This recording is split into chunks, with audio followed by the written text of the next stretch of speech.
행복은 밖에 있는 것이 아닙니다. 행복이라는 것은 외부의 어떤 조건이 갖춰진다고 우리가 행복한 것이 아니라 행복은 바로 우리의 내면 안에 있기 때문입니다. 우리 마음에 평강과 기쁨이 없다면 어떻게 행복할 수가 있겠습니까? 성경은 왜 우리가 행복하지 못한지 분명히 말씀을 통해 우리에게 계시하고 있습니다. 사람이 행복하지 못한 이유는 바로 사람을 창조하신 하나님의 뜻을 버리고 사람이 자기의 길을 갔기 때문입니다. 모든 불행과 저주와 고통과 결국 우리가 끝에는 죽게 되는 것이 바로 하나님의 뜻을 버리고 자기의 길을 간 결과라고 성경은 말하고 있죠. 예수님은 하나님 나라는 여기 있다 저기 있다 할 것이 아니라 바로 너희 안에 있다 말씀하셨는데, 성령에서 의와 평강의 희락의 나라는 멀리 있지 않고 우리 안에 있는 것입니다. 그래서 오늘 하나님 말씀을 통해서 내 안에 있는 하나님 나라 우리가 어떻게 누릴 수 있는지 로마서 12장 말씀을 통해서 한번 나눠보도록 하겠습니다. 내 안에 있는 하나님 나라 어떻게 누릴 수 있을까? 첫 번째, 우리 안에 있는 하나님 나라를 경험하기 위해서는 먼저 우리가 예수 그리스도 안에서 거듭나야 합니다. 즉 우리가 주님 안에 있지 않는다면 우리는 결코 하나님 나라를 경험할 수도 없고 진정한 마음의 평강과 기쁨을 누릴 수가 없습니다. 로마서 12장 1절이 그러므로라고 시작하죠. 그러므로. 자, 그러므로는 뭐를 바꿨냐면 바로 로마서 1장부터 11장까지의 바울이 이제까지 나눴던 이야기를 바꾸는 것이죠. 만일 우리가 로마서 1장부터 11장까지 바울이 제시했던 이 복음을 믿고 거듭나지 않는다면, 즉 성령을 받고 하나님의 자녀가 되지 않는다면 이제 12장부터 바울이 하는 어떻게 살아야 되느냐 이 부분을 우리가 살아낼 수가 없는 것입니다. 즉 복음을 따라 살 수가 없는 것이죠. 그러므로 우리가 하나님의 나라를 경험하기 위해서는 먼저 예수 그리스도 안에서 거듭나는 일이 필요합니다. 너무나 중요한 것이죠. 우리 안에 하나님의 나라를 경험하려면 거듭난 자로서 우리의 몸을, 우리의 삶을 하나님께 온전히 드려야 합니다. 로마서 12장 1절 다시 한번 제가 읽어보겠습니다. 그러므로 형제들아 내가 하나님의 모든 자비하심으로 너희를 권하노니 너희 몸을 하나님이 기뻐하시는 거룩한 산 제사로 드리라. 이는 너희의 드릴 영적 예배니라. 바울은 이제 복음을 깨달은 자들이 어떻게 살아야 되느냐라는 이야기를 하면서 첫 번째로 건면한 게 뭔가 하면 내가 하나님의 모든 자비하심으로 너희를 권하는데 너희 몸을 하나님의 기뻐하시는 산 제사로 드리라라고 말합니다.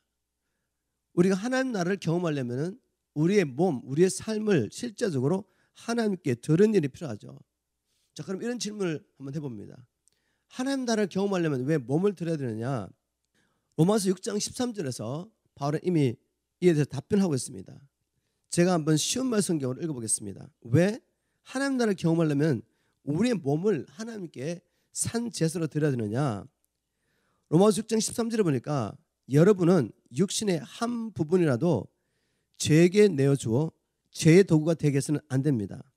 도리어 죽은 자들 가운데서 살아난 사람들답게 여러분 자신을 하나님께 바쳐야 합니다. 그래서 하나님께서 여러분의 몸의 모든 부분을 의의 도구로 사용할 수 있도록 하십시오. 제가 다시는 여러분이 주인이 될 수 없습니다. 이제 여러분은 율법 아래 있는 것이 아니라 은혜 아래 있기 때문입니다.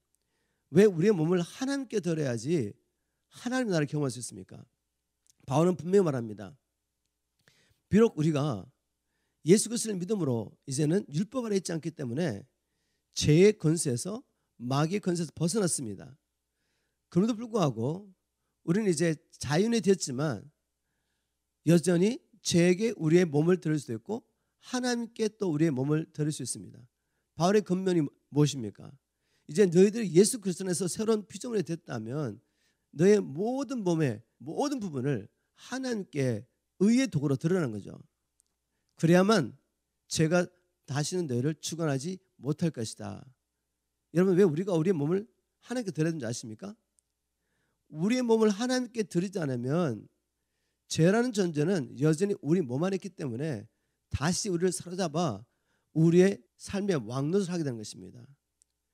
죄가 여전히 우리의 삶에 왕노를 하고 있는 동안에 우리 안에 무슨 평강과 기쁨이 있겠습니까? 정말 여러분 행복하기 원하신다면, 즉 하나님 나라를 경험하기 원하신다면 이제는 실제적으로 우리의 몸을 하나님께 드려야 합니다. 이제까지 우리가 이 몸을 가지고 하나님께 드린 것이 아니라 내가 원하는 것을 보고, 내가 듣고 싶은 것을 듣고, 내가 가고 싶은 곳으로 가고, 내가 하고 싶은 일을 했죠. 그 일에 나의 시간과 물질을 또 투자하고 우리의 삶을 온전히 나를 위해서 내어놨던 것입니다. 그런데 실제적으로는 이 세상의 권세 잡은 자 마귀에게 우리의 삶을 불의 번개로 들었던 거죠. 그래서 우리 삶 가운데 아무리 행복하기를 원했지만 진정한 행복을 누리지 못했습니다. 이제 우리가 그리스도 안에서 하나님 나라를 경험할 수 있는 그런 자리에 오게 됐는데, 실제적으로 우리가 하나님 나라를 경험하기 위해서는 우리의 몸을 하나님께 산 제사로 드리라는 것이죠. 그때 성령 안에서 의와 평강과 희락의 나라가 우리 삶 가운데 임하게 됩니다. 그리고 우리가 행복하게 되는 거죠. 또 한 가지 우리가 기억할 것은 우리의 몸을 누구에게 드리든지 그것이 영적 예배가 된다는 것이죠. 바울이 뭐라고 말하고 있습니까? 우리 몸을 하나님께 산 제사로 드리라고 말하면서 이것이 너희에 드릴 영적 예배다. 여러분, 몸을 누구에게 드리느냐, 우리의 삶을 누구에게 드리느냐, 그것이 바로 우리 예배라고 말합니다. 우리 삶을 여전히 우리의 뜻을 따라 우리가 원하는 대로 드리기 시작하면 보이지 않지만 그것은 영적으로 마귀에게 경배하는 것입니다. 예배하는 것이죠. 하나님께 예배를 드려야죠. 왜냐하면 하나님께서는 우리를 창조하시되 자기의 영광을 찬양하도록 우리를 창조하셨습니다. 하나님 모든 피조물을 통해 예배와 경배를 받으시려고 모든 피조물을 창조한 것이죠. 그런데 우리가 우리의 이 몸을 하나님 뜻대로 사용하지 않고 내 뜻대로 쓰기 시작하면 실제적으로 우리가 마귀를 경배하고 예배하는 것입니다. 여러분, 마귀라는 존재가 어떤 존재죠? 원래는 하나님을 예배하도록 하나님께서 아름다운 그룹 천사로 창조하신 존재죠. 그런데 어느 날 이 피조물에게 자신의 아름다움을 바라보면서 나도 하나님처럼 다른 피조물에게 경배를 받고 싶다는 생각을 하게 된 거죠. 그래서 이 거룩한 천사가 타락하게 됩니다. 타락해서 사단이 되죠. 이 바로 사단이 원하는 게 뭐냐? 하나님의 창조하신 모든 피조물, 그 피조물은 당연히 하나님을 예배하고 경배되는데 바로 그 예배를 도둑질하는 것이 마귀가 하는 일이죠.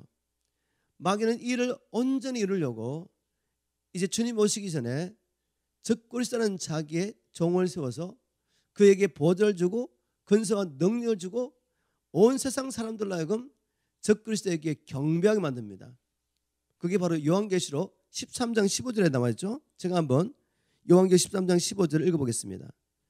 저가 권세를 받아 그 짐승의 우상에게 생기를 주어 그 짐승의 우상으로 말하게 하고 또 짐승의 우상, 즉 적그리스도의 우상에게 경배하지 아니하는 자는 몇이든지 다 죽이게 하더라. 이제 앞으로 엄청난 전쟁이 있을 텐데 그 전쟁은 무엇이냐? 누구를 경배할 것이냐 하는 전쟁이죠. 하나님께서는 요한을 통해서 주님 오시기 전에 3년 반 동안 적그리스도가 권세를 받고 성도들을 괴롭힐 것이라고 말했습니다. 성도들도 결단해야 되는 것입니다. 내가 누구를 경배할 것인가? 이 마지막 3년 반 동안의 큰 핍박은 주님의 몸된 교회인 신부인 우리를 정결케 하기 위해서 마련하셨고, 또 한 가지 목적 무엇인가? 우리의 정조를 시험하기 원한 것입니다. 신부인 교회야, 너는 누구를 경배할 것인가? 이런 도전이 반드시 있을 것입니다. 만일 우리가 지금부터 우리의 삶을 실제적으로 우리를 창조하시고 우리를 구속하신 자기의 생명으로 우리를 자기 것으로 만드신 그 주님께 드리지 않는다면, 주님께 우리의 삶을 드리며 영적 예배를 경배를 하나님께 드리지 않는다면 우리의 정죄를 시험하는 그날이 됐을 때 과연 우리가 우리의 삶을 하나님께 드리기 위해서 기꺼이 생명을 내어놓을 수 있겠습니까? 아마 많은 사람들, 거의 대부분 사람들이 눈앞에 있는 권수 앞에 육신의 생명을 지키려고 적그리스도에게 경배하게 될 것입니다. 그런데 여러분, 이런 일은 결코 있어서는 안 됩니다. 왜냐하면 하나님께서는 말씀을 통해 교회에게 경고하고 계십니다. 절대로 적그리스도에게 경배해서는 안 된다는 거죠.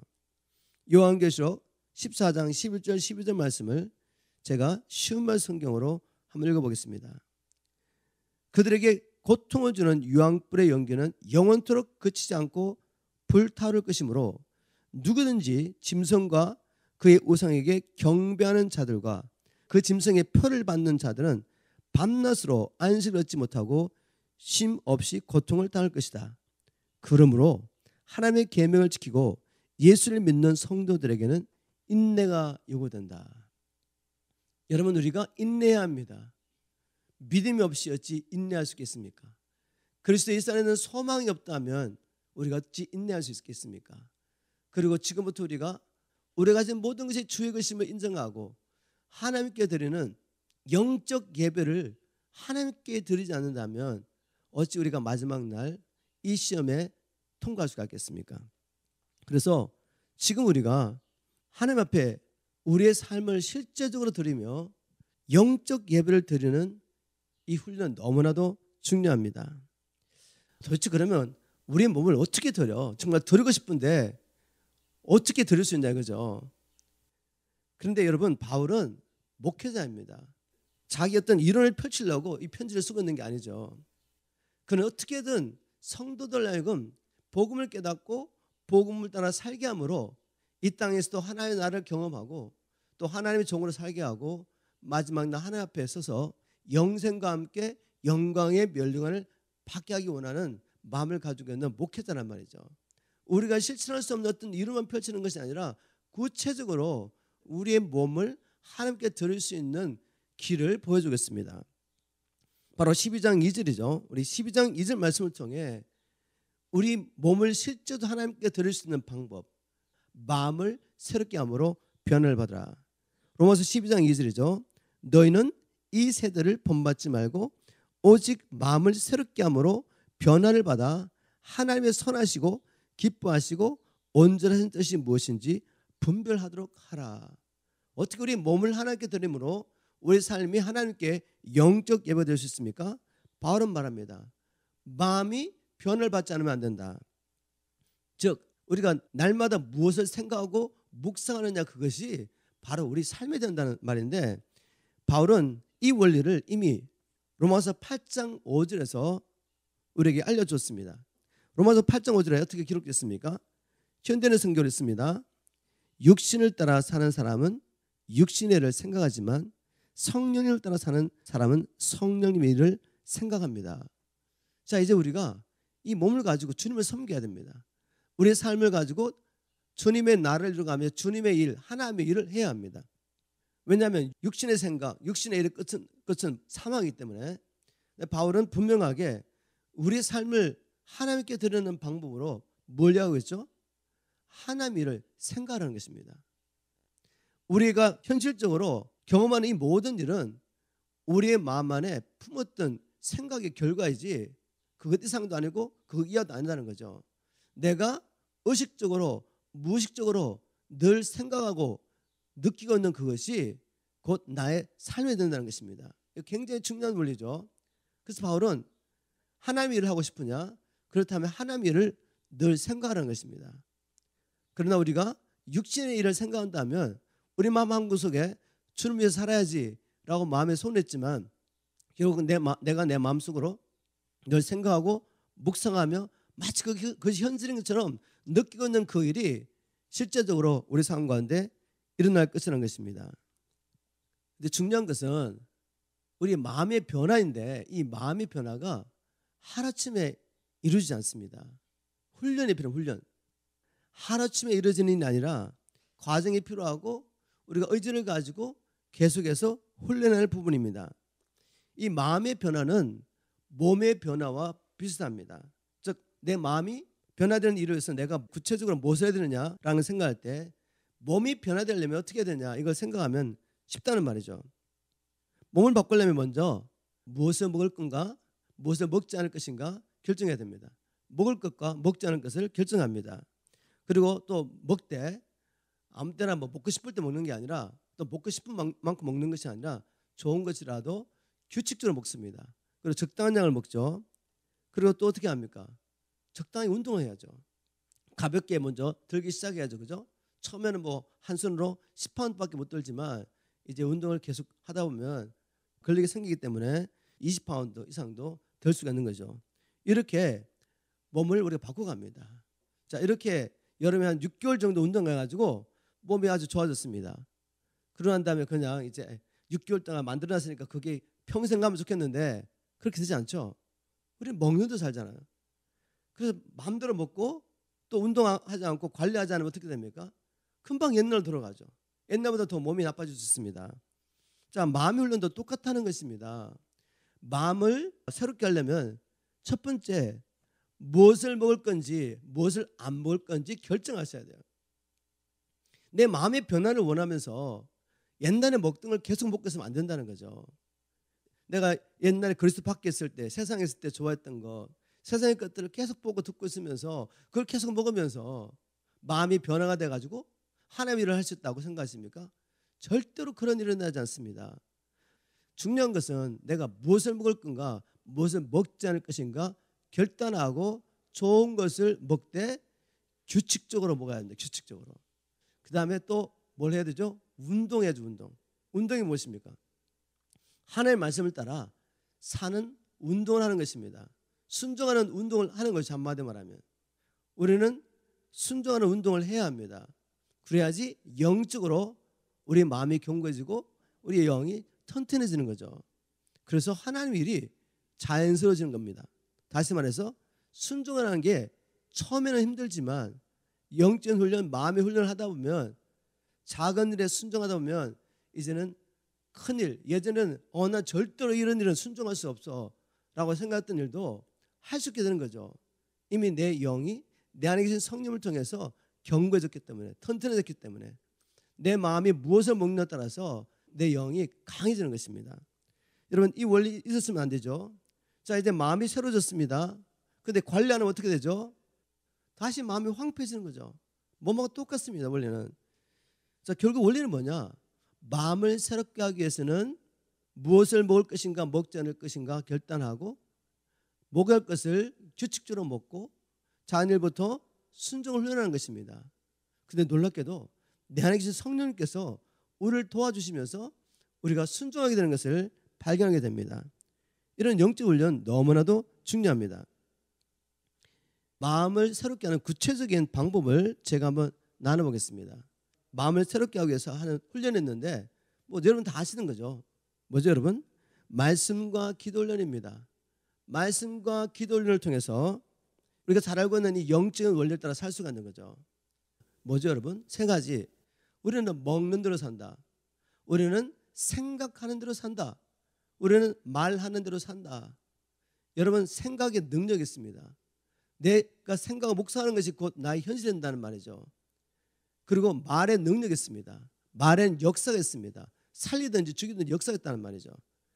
그런데 생각하고 말하기 위해서 먼저 먹는 일이 필요하죠. 그래서 세 가지 원리 굉장히 중요합니다. 먹는 대로 살고 생각하는 대로 살고 말하는 대로 사는데 이렇게 살기 위해서 바로 말씀과 기도 생활이 구체적인 방법이라는 것입니다. 그렇지만 또 우리가 목적을 확실히 하지 않고 의미 없이 그냥 기계적으로 시간 정해놓고 말씀 읽고 그냥 기계적으로 기도해가지고는 이런 마음의 변화가 일어나지 않습니다. 다시 말해서 하나님 나라 우리가 상관을 경험할 수 없는 거죠. 그러면서 구체적인 적용을 한번 해보는 것입니다. 우리의 마음 가운데 변화가 필요한 부분이 뭔가를 한번 생각해 보십시오. 하나님 나라를 경험하기 위해서 하나님께서 우리에게 해주신 일을 감당하기 위해서 우리의 마음 가운데 변화가 필요한 부분이 어디냐? 바로 우리의 정체성입니다. 가장 중요하죠. 여러분의 정체성에 변화가 일어나지 않으면 삶의 변화 절대로 기대할 수 없습니다. 물론 우리가 예수 그리스도 안에서 이제 하나님의 자녀가 되었다는 거 알고 있죠. 성경을 통해 알 수 있습니다. 그런데 이것이 정말 우리의 잠재의식 속에까지 견고하게 새겨져 있냐 말이죠.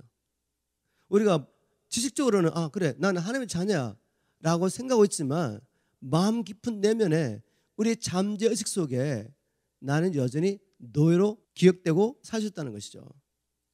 여러분, 여러분의 마음 깊은 곳까지 잠재의식 속에서도 나는 하나님의 자녀라는 하나님의 진리의 말씀이 새겨져야 합니다. 왜냐하면 우리는 수십 년 동안 마귀에 속아서 우리가 하나님의 자녀인 것을 알지 못했죠. 교회 안에서 수없이 이런 이야기를 들었지만 내 마음 안에 잠재의식 속까지 이게 파고들어가서 새겨지도록 마음의 훈련을 하지 않은 것입니다. 말씀과 기도로 이걸 훈련해야 되는 거죠. 나는 하나님의 자녀라고 선포해야 됩니다. 나는 하나님의 자녀다. 나는 하나님의 자녀다. 나는 더 이상 이제 제 성이 아닙니다. 세상의 노예가 아니에요. 하나님의 자녀입니다. 비록 내 삶 가운데 지금은 거기에 경험되지 않는 것 같고 내가 넘어지는 것 같을 때도 나 하나님 자녀가 아닌가 봐. 이렇게 무의식적으로 생각하시면 안 돼요. 다시 한번 나의 잠재의식 속에 내 마음 깊은 것에 나는 하나님의 자녀라는 이 하나님의 진리의 말씀을 새기는 것입니다. 이것이 기도입니다. 기도. 우리가 하나님의 진리의 말씀을 깨닫고 이 말씀을 믿음으로 선포하면서 우리 마음에 새기는 거죠. 자, 신분의 변화가 일어났다면 또 우리의 마음 가운데 어떤 생각의 변화가 필요합니다. 신분의 변화가 일어났는데 내가 왜 땅에 살았는지 전주의 목적의 변화가 되지 않는다면 첫 번째 작업이 안 된 것이죠. 그러나 하나님의 진리의 말씀이 이제 내게 믿어지고 내가 그걸 정말 여기며 살고 있다면 이제 내가 무엇을 위해 살 것인가? 내가 이 땅에 왜 살았느냐? 여기에 대한 인생의 목적에 대한 생각의 변화 반드시 이루어져야 됩니다. 이제까지 우리가 하나님 알지 못했을 때 무엇을 위해 살았습니까? 나를 위해서 세상의 끝을 구하며 살았습니다. 그러나 이제 우리가 주님 안에서 하나님의 자녀가 됐다면 우리가 이제 살았는 목적은 주님이 땅에 살았던 목적과 똑같습니다. 주님께서 이 땅에 왜 오셨습니까? 바로 잃어버린 영혼을 찾으시기 위해서 오셨죠. 그리고 그 일을 통해 하나님 나라를 이루어가려고 오셨습니다. 바로 그 일을 하나님의 완전한 사랑으로 그리고 성령의 능력으로 이루어가셨죠. 우리가 다른 목적을 가지고 살아서는 안 됩니다. 우리의 마음에 진정한 변화가 일어나야 됩니다. 이게 정말 내 마음 안에 내 깊은 내면 속에 잠재의식 속에 새겨져서 이게 나의 삶이 되게 해야 합니다. 우리의 인생의 목적에 변화가 필요합니다. 자, 우리 정체성이 변화됐고 그리고 우리의 삶의 목적이 변화됐다면 이제 또 어떤 변화가 필요합니까? 나는 그리스도 예수 안에서 무엇이든지 할 수 있다. 나는 하나님의 뜻이라면 무엇이든지 할 수 있다는 분명한 생각이 우리 안에 새겨져야 합니다. 주님께서 얼마나 성경 말씀을 통해 반복해서 말씀하셨습니까? 너희가 나를 믿으면 내가 하는 일을 너희도 할 수 있다. 이런 이야기 들으면 그래 라고 생각하지만 정말 여러분 실제적인 삶 가운데 그걸 믿음으로 행할 수 있습니까? 우리 내면 깊은 곳에는 그렇지만 나는 안 돼. 나는 그렇게 할 수 없어. 뭐 엘리야는 할 수 있겠지. 바울같이 믿음이 좋은 사람 할 수가 있겠지. 그러나 나는 할 수가 없어. 뭐 이렇게 생각하는 겁니다. 즉 잠재의식 속에는 여전히 너의 근성이 심겨져 있는 것입니다. 여러분 이게 변화되지 않는데 어떻게 우리가 주님의 뜻을 따라 행할 수 있으며 그러므로 하나님 나라를 경험할 수가 있겠습니까? 내가 무엇을 할 수 있느냐에 대한 생각의 변화가 바뀌어야 됩니다. 저는 이렇게 선포합니다. 기도할 때마다 많은 시간을 주님 저는 하나님의 자녀입니다. 주님이 제 안에 계시고 제가 주님 안에 있습니다. 하늘과 땅을 창조하신 전능자가 제 안에 계시므로 저는 무엇이든지 할 수가 있습니다. 주님께서 기뻐하시는 뜻을 따라 내 마음에 소원을 주신 것들을 저는 늘 선포합니다. 인간으로 생각하면 말도 안 되는 이야기고 주제는 없는 일처럼 생각될지 모르겠지만 주님이 그것을 기뻐하시고 원하신다면 내 안에 계신 전능자가 하시는 일이죠. 그렇다면 나는 하나님께서 나를 통해 하실 그 일을 늘 생각하는 것입니다. 묵상하는 것입니다. 마치 그것이 된 것처럼 기뻐하면서 또 선포하는 것입니다. 이것이 바로 믿음의 삶이고 이것이 바로 진정으로 변화된 삶이고 내 마음에 진정한 이런 변화가 일어날 때 이제 우리의 삶 가운데 이런 일을 경험할 수 있습니다. 여러분 믿으십니까? 마음의 변화 너무나 중요합니다. 자, 바울은 계속해서 더 구체적으로 어떤 삶의 영역에서 우리가 마음의 변화가 필요한지를 하나하나 목록을 이야기하고 있는데, 로마서 12장뿐만 아니라 13장, 14장 계속하면서 이렇게 이야기하고 있습니다. 오늘 제가 시간 관계상 12장에 있는 말씀 가운데 중요한 부분 몇 가지만 찾아서 나누도록 하겠습니다. 로마서 12장 4절로 가겠습니다. 좀 본문이 길지만 제가 4절부터 8절 말씀까지 쉬운 말 성경을 한번 읽어보겠습니다. 우리의 마음의 생각의 변화 가운데 어떤 영역에 우리가 변화가 필요하느냐? 우리 믿는 우리 모든 사람들은 그리스도의 몸의 지체가 되었다는 것. 내 편의 형제자매, 나와 떼어낼 수 없는 생명의 관계로 연결된 그리스도 몸의 지체라는 이 의식이죠. 자, 로마서 12장 4절부터 8절. 우리 몸에는 많은 지체들이 있지만 그 지체들이 다 똑같은 일을 하는 것이 아닙니다. 마찬가지로 우리도 여럿이지만 우리 많은 사람들이 그리스도 안에서 한 몸을 이루어 우리 각자는 서로 지체가 되었습니다. 바울이 지금 우리의 마음의 변화에 대한 얘기를 하면서 이야기를 왜 하고 있는지 아시겠습니까? 우리는 수없이 성도들은 함께 그리스도의 몸이 지체가 됐다는 얘기를 들었습니다. 근데 이게 마음에 새겨지지 않는 게 문제죠. 정말 내 옆에 있는 이 지체가 그리스도의 몸에 함께 지체가 됐다면 여기서 경쟁을 일으켰습니까? 내가 다른 사람을 남보다 낫게 여길 일이 있겠냐 이거죠. 아니면 내가 다른 사람에게 나타나는 은사와 사역을 보면서 열등감을 느낄 필요가 있겠습니까? 우리 몸의 지체들이 열등감을 느끼는 지체가 있나요? 우리 발이 나는 왜 발이지라고 열등감을 느끼고 사는 거 보셨나요? 우리 눈이나 입이 나는 너보다 뛰어나 이렇게 생각하는 걸 여러분 상상을 할 수가 있습니까? 없습니다. 우리가 그리스도 몸의 지체라는 이 분명한 의식, 우리 마음 안에 새겨지고 또 새겨지기를 주님을 축복합니다. 우리가 이 지체의식이 분명해지면 이제 어떻게 됩니까? 내 연약한 지체를 볼 때 그것이 그 사람에게 비난하거나 또 뒤에 가서 중상모략할 일이겠어요? 여러분 다리 한쪽이 삐었다고 생각해 보십시오. 여러분 다리 한쪽이 삐면 그 삔 다리는 스스로는 자기를 도와줄 수가 없습니다. 제 말 이해하십니까? 다리가 삐었는데 삔 다리가 자기 삔 것을 고치려고 노력하는 거 맞냐 이거죠. 다리가 삐면 어떻게 합니까? 먼저 내 머리가 생각하는 것입니다. 어떻게 하면 이 삔 다리를 빨리 회복할 수 있을까? 생각하면서 얼음으로 일단은 좀 쿨다운 해야지. 그리고 그렇게 생각하는 순간에 눈은 뭘 하죠? 냉정을 찾습니다. 발은 그쪽을 향합니다. 손은 냉정과 문을 열고 얼음을 플라스틱백에 넣어가지고 발에다 얹어주면서 도와주는 거죠. 여러분 제가 무슨 이야기 하고 싶은지 아시겠어요? 우리가 마음이 변화돼서 하나님의 말씀을 통해서 주님 안에서 신앙생활 우리가 함께 지체가 됐을 때 경쟁할 일이 없습니다. 그 지체의 연약함을 바라보면서 비난할 일도 없고 중상모략할 일도 없는 것입니다. 그런데 우리에게 이런 행동이 나온다는 건 뭐죠? 아직도 마음의 변화가 안 됐다는 것입니다. 말씀대로 우리가 생각하지 않고 그 말씀이 머리를 넣는데 심령에 새기지 않았다는 거죠. 변화가 일어나지 않았다는 것입니다. 여러분 변화되기를 주님으로 축복합니다. 처음에 잘 안 되더라도 의식적으로 이제 진리를 선포하면서 그렇게 생각하기 시작할 때 정말 내 지체의 연약함이 내 연약함으로 느껴지면서 내가 힘을 다하여 그를 도와주고 보호하고 싶은 생각이 생기는 거죠. 여러분 이렇게 될 때 어떤 일이 있는지 아십니까? 하나님이 이걸 너무 기뻐하십니다. 하나님이 우리에게 자기의 사랑을 부어주시는 거죠.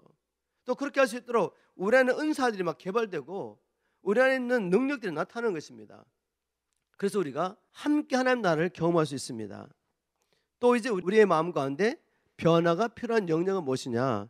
그것은 바로 우리의 즐거움의 대상에 대한 마음의 변화가 필요합니다. 로마서 12장 12절이죠. 소망 중에 즐거워하며 환난 중에 참으며 기도에 항상 힘쓰며 라고 바울은 권면하고 있습니다. 우리가 예전에 어디에서 즐거움을 누렸습니까? 세상에서 즐거움을 누렸죠. 어떤 환경들이 우리 삶 가운데 환경들이 우리가 원하는 대로 이루어졌을 때 우리는 즐거워했던 사람입니다. 그런데 바울은 이렇게 말합니다. 이제는 소망 중에 즐거워하라. 어떤 소망이죠? 우리의 소망은 다른 것에 있지 않습니다. 우리 주님이 오시는 날 우리의 죽을 몸도 영원한 몸으로 변화되어서 주님을 얼굴과 얼굴을 대하여 만날 그 소망. 우리가 진정으로 예수 그리스도 안에 있는 참 제자라면 우리에게 어떤 소망이 있겠습니까?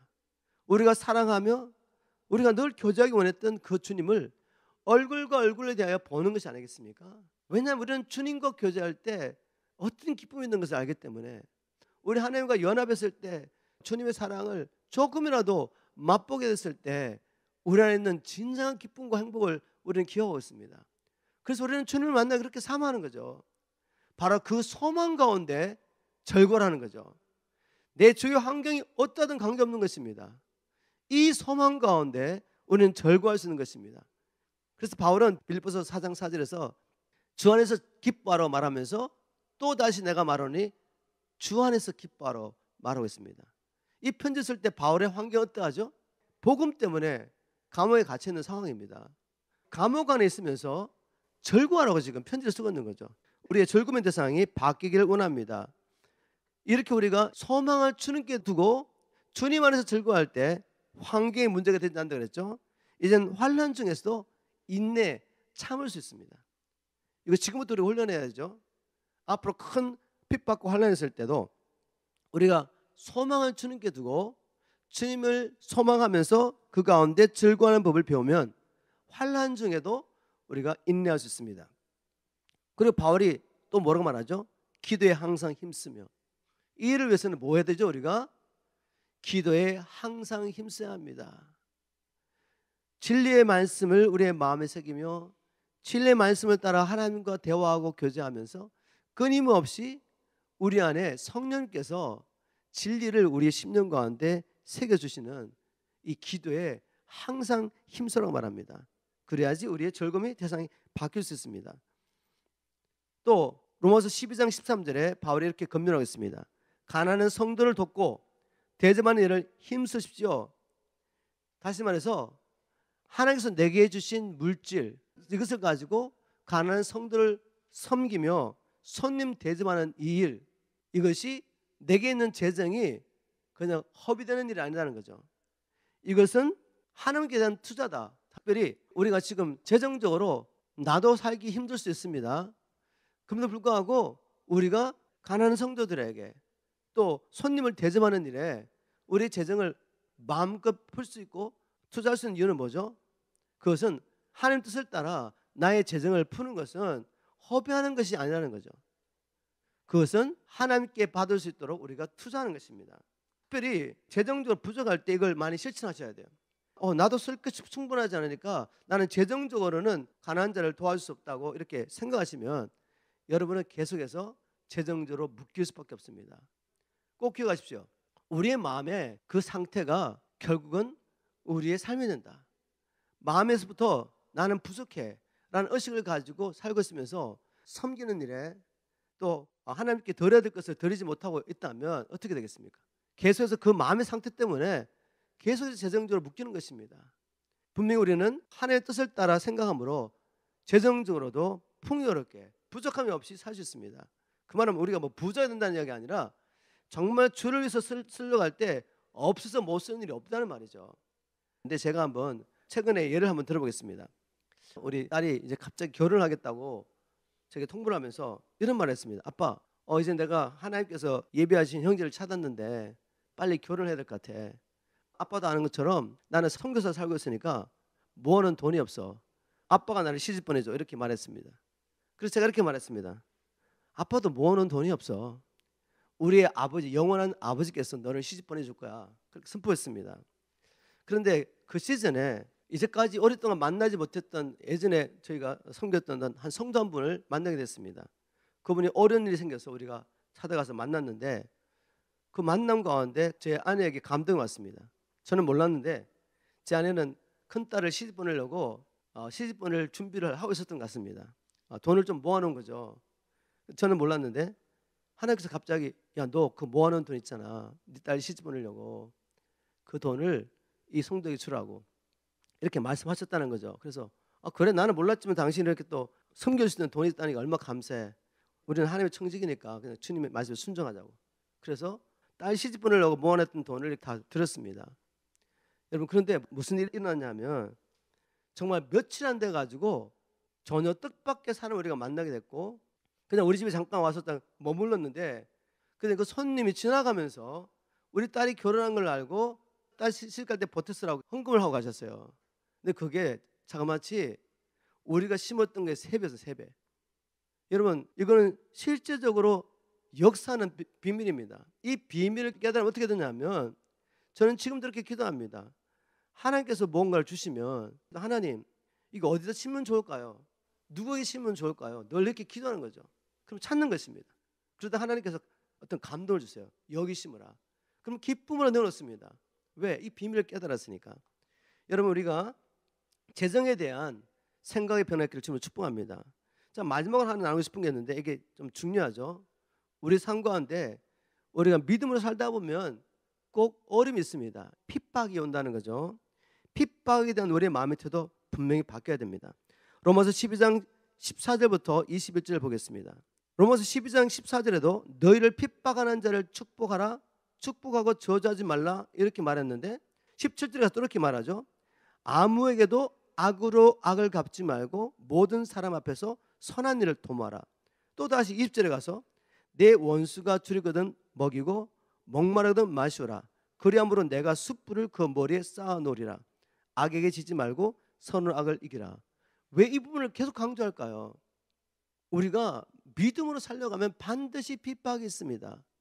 그리고 로마 교회는 로마 황제에게 핍박을 받는 그런 시즌 안에 있는 거죠. 그래서 이것이 너무나도 중요했습니다. 핍박을 받을 때 우리가 어떤 마음의 태도를 가졌냐, 너무 중요하죠. 아마 여러분이 이런 경험이 있을 것입니다. 여러분이 어떤 사람을, 하나님의 사랑을 전거하기 위해서 특별히 믿음 안에 있지 않는 사람들, 이런 사람들을 최선을 다하여 섬기며 그들의 필요를 채워줍니다. 그런데 이거를 그 사람이 악용해요. 악용하다가 어느 순간에 자기 생각에 우리가 자기가 원하는 대로 움직이잖아요. 그럼 어떻게 했습니까? 태도가 확 바뀌는 거죠. 확 바뀌어가지고 우리를 비난하고 또 뒤에 가가지고 우리에 대한 험담을 막 합니다. 없는 얘기를 막 만들어내가지고 막 공격해요. 자, 여러분, 이럴 때 어떤 태도를 보입니까? 우리가 일반적으로 이런 생각을 합니다. 마음의 상처를 받았어요. 그 일로 말미암아 막 생각이 자꾸 나요. 생각이 자꾸 나면서 막 억울한 생각이 들고 내게 상처 준 만큼 저도 상처를 받기 원하는 그런 마음이 있습니다. 근데 여러분, 이걸 따라가면 안 됩니다. 왜 그렇습니까? 우리의 마음의 생각, 느낌이 곧 현실이란 말이에요. 현실. 그런 부정적인 생각과 느낌, 감정을 갖고 있으면 그런 일이 계속 반복적으로 납니다. 억울한 일, 상처받을 일이 계속 생기는 거죠. 그러면 우리 영혼이 얼마나 힘들겠습니까? 원리가 뭐죠, 여러분? 우리는 생각하고 느끼는 대로 사는 것입니다. 그래서 어떤 상황 가운데서도 부정적인 생각이나 느낌을 가지면 안 됩니다. 제가 이 욥의 삶을 통해서 이게 얼마나 중요한지 한번 나눠보도록 하겠습니다. 여러분이 잘 아시는 것처럼 욥은 그 당대 의인이었습니다. 하나님이 그 욥을 기뻐하셨습니다. 그런데 마귀가 욥을 시험하기 원하는 거죠. 하나님이 허락하셨죠. 여러분 아시는 것처럼 욥은 하루아침에 자기 재산을 다 잃어버립니다. 하루아침에 자식이 다 죽어버려요. 그리고 하루아침에 자기 몸까지 병들게 됩니다. 모든 걸 잃어버리고 정말 처참하게 된 거죠. 물론 하나님이 허락하셔서 마귀가 시험한 것이지만, 그러나 이런 일이 일어나기 위해서는 반드시 우리 쪽에서 이유, 동기를 제공해야 합니다. 어떻게 제공했죠? 제가 욥기 3장 25절 쉬운 말씀 읽어보겠습니다. 잘 들어보세요. 내가 그렇게도 두려워하던 일이 결국 나에게 닥쳤고 내가 그렇게도 무수하던 일이 마침내 나에게 닥쳐오야 말았구나. 이게 동기부여죠. 상상력을 동원하세요. 지금 아무도 일어나지 않습니다. 그런데 욥은 뭘 생각하죠? 내가 하루아침에 모든 재산을 잃어버리면 어떡하지? 하루아침에 내 자식 잃어버리면 어떡하지? 내 몸이 만신창이 되면 어떡하지?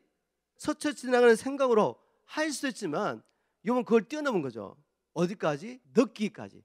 마치 그게 이루어진 것처럼 그 일을 얼마나 많이 묵상했으면 자기가 두려웠답니다.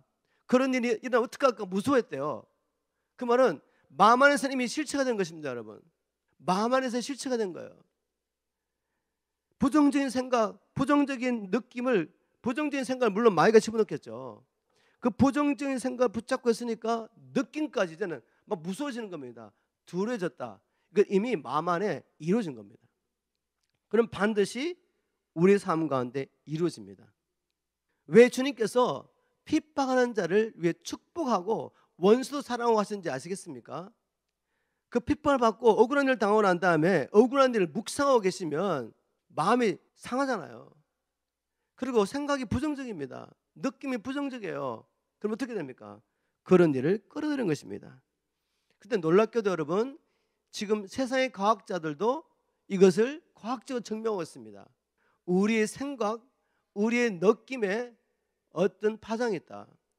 그래서 부정적인 생각을 하고 부정적인 감정을 가지고 있는 사람들은 그 동일한 파장을 끌어들여서 부정적인 일이 일어날 수밖에 없다는 거죠. 베스트셀러가 되는 이 책들을 보면 이 원리를 어디서나 지금 다 같은 말하고 있어요. 그게 뭔가 하면 성경의 원리인데 이 사람들은 이렇게 표현합니다. 끌어들임의 법칙을 합니다. 끌어들임의 법칙. 즉 내 안에 있는 동일한 것이 밖에 있는 걸 끌어들여서 그 일이 계속 일어난다는 거죠. 좋은 일이 계속 일어나는 사람들은 바로 그런 긍정적인 생각과 느낌을 갖고 있기 때문에 계속 그걸 끌어들이고, 부정적인 일이 계속 일어나는 사람들은 그 부정적인 생각과 느낌을 품고 있기 때문에 그 일이 난다는 것을 과학적으로 증명하고 있습니다. 그런데 이것은 수천 년 동안 성경에 기록되어 있단 말이에요. 여러분, 무엇이든지 생각하고 느끼는 것이 우리에게 임하기 때문에 핍박을 받을 때 오히려 축복하는 것입니다. 우리의 원수를 사랑하고 그를 위해서 기도하는 것입니다. 우리 안에 그런 하나님 나라가 임했기 때문에 하나님 나라가 우리 삶 가운데 이루어지는 것이지, 내 안에는 지금 어둠이 통치하고 있는데 하나님 나라에 임하소서 아무리 외쳐도 되겠습니까? 내 안에 생각, 묵상, 평소에 느끼는 것이 너무나 이렇게 중요합니다. 마음의 변화가 필요한 영역들을 구체적으로 신뢰를 나눠봤는데 이것보다 더 많은 게 있겠죠. 말씀과 기도를 하나님 앞에 계속 나가다 보면 하나님의 말씀은 자와의 낯은 검보다 예리하여서 우리 안에 변화될 부분을 주님이 반복해서 보여주십니다. 정직하게 마음을 열고 하나님의 말씀을 받아들이고 하나님께서 바꿔주시도록 진리를 따라 선포하고 어디까지 가야 되냐면 정말 이제는 그렇게 여겨질 때까지 우리가 묵상하고 그 마음을 마음에 새겨갑니다. 그럴 때 우리 삶 가운데 먼저 우리 마음 가운데 임한 그 하나님 나라가 우리의 삶 가운데도 역사할 줄 믿습니다. 하나님 나라는 멀리 있지 않습니다. 우리 주님 말씀한 대로 바로 우리 안에 있습니다. 행복은 외부에 접근하지 않고 우리의 마음에 하나님의 나라와 뜻이 이루어질 때 우리가 행복을 경험했다고 말씀드렸습니다. 마음의 변화는 오직 진리의 말씀과 일치할 때, 진리의 말씀을 받아들이고 그것을 나의 것으로 여길 때 진정한 변화가 일어나는 거죠. 우리는 이제는 나의 생각이나 내가 지금 경험하는 걸 따라가면 안 되죠. 진리의 말씀을 따라가야 합니다. 여러분의 삶 가운데 마음의 변화가 필요한 영역이 무엇입니까? 여러분의 정체성과 삶의 목적에 대한 변화가 필요합니까? 아니면 지금 여러분의 삶 가운데 경험하고 있는 어떤 재정적인 문제, 질병의 문제에 관한 마음의 변화가 필요합니까? 하나님이 이렇게 약속하셨는데 나는 자꾸만 이렇게 생각하는 것이죠. 하나님이 이렇게 말씀하셨는데 우리는 그 말씀을 따라가면서 느끼는 게 아니라 자꾸만 불안, 염려, 근심, 걱정, 부족함을 생각하면서 자꾸만 느낌이 다운되는 거죠. 여러분, 이 마음의 변화가 필요합니다. 하루에 몇 번이고라도 하나님의 진리의 말씀을 마음에 새기십시오. 믿음으로 선포함으로 나는 하나님의 자녀라고, 나는 주님 안에 있고 주님은 내 안에 있기 때문에 내게 능치 못한 일이 없다는 것을 선포하십시오. 하늘과 땅을 창조하시는 하나님 우리 아버지신데 왜 우리가 부족합니까? 부족함을 느낄 필요가 없습니다. 욥에게 일어났던 그 일을 꼭 기억하시고 우리의 마음에 긍정적인 생각과 감정, 느낌을 가지는 것 너무나도 중요합니다. 우리 마음을 지킬 수가 있고 우리 마음이 날마다 주님의 말씀, 진리의 말씀으로 새롭게 변화된다면 우리 마음 안에 하나님 나라가 임할 것이고 우리 안에는 그 하나님 나라가 이제 우리의 삶 가운데 실체로 경험될 것입니다. 이렇게 저와 여러분이 하나님 나라를 누리며 이 나라를 선포하면서 우리 주님 맞이할 준비하시기를 주님으로 축복합니다.